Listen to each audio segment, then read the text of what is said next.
So yes, these pens, I may sell them eventually in the shop, but I just use these for my classes at the moment. So these are heat.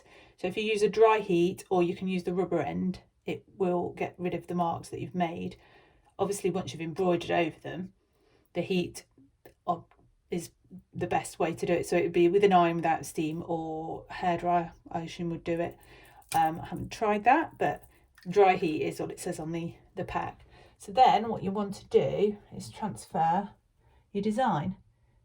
Now you might want to use a ruler, unless if you've got a fairly steady hand, then you might not need to use the ruler. So there we go.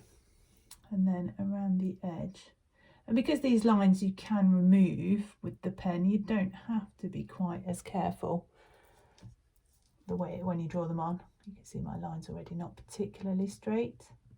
You can do it completely out of the frame if you prefer. Just this is a way of getting it so it can be quite flat against the frame, and your fabric is already a little bit taut. So we just draw it in like that. I'm just doing a couple of them quickly for you. Oh, my line's gone a bit wibbly. So yeah, you might want to use a ruler, or you can actually use your sheet, the laminated sheet. You would be able to do that. And I've got limited space, so I can't move around too much to fill it in. But obviously, when you do it at home, you will have a bit more room. I might be blocking the camera now.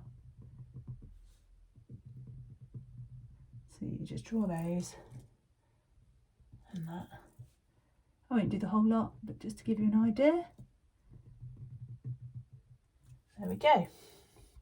I just finish this line off just because I've nearly done it. And you can obviously write, if you wanted to do your 2022, you could write that on here at the same time. 2022, 2023, 20, 23,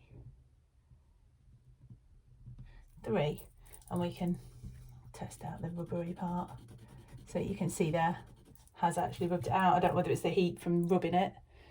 I don't know how well you can see that, but it has in fact rubbed it out. So if you make a mistake and you've got one of these, they're threader pens, then you can rub that out. So next, you want to pop it back out of your hoop again.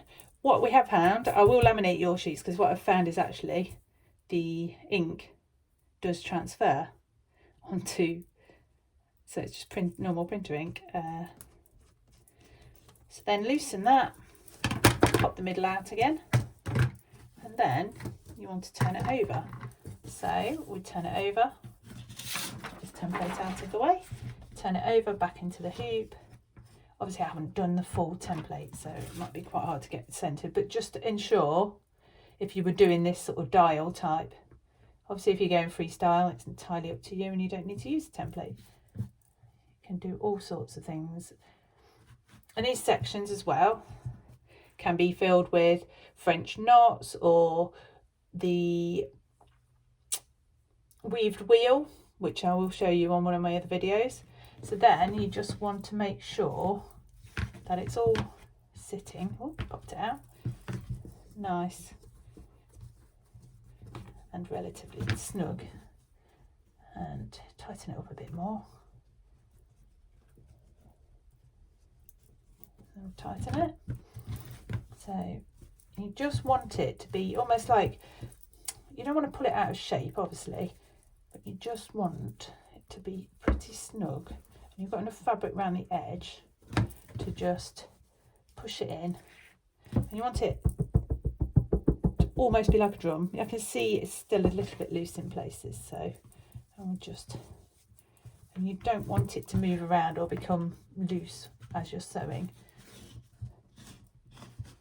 I think get it in the light, because I've not ironed mine, it's probably a bit wibbly wobbly in places, but yeah, I'd recommend ironing it. So that's quite a nice tightness now.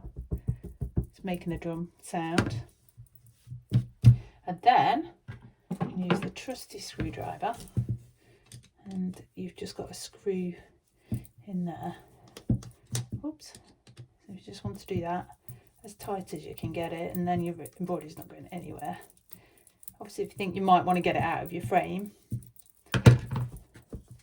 you can still alter it a little bit, because once you start screwing you might find that it doesn't feel quite as tight. So if you just, let's say, don't be too rough with it, but just, and you don't want to pull the thread sort of out of shape. You can hear that's already more, and we'll just do it a tiny bit more. Try and do it, I don't want to bend these bits too much, but there you go. That's all pretty secure. And next I will show you how to start sewing.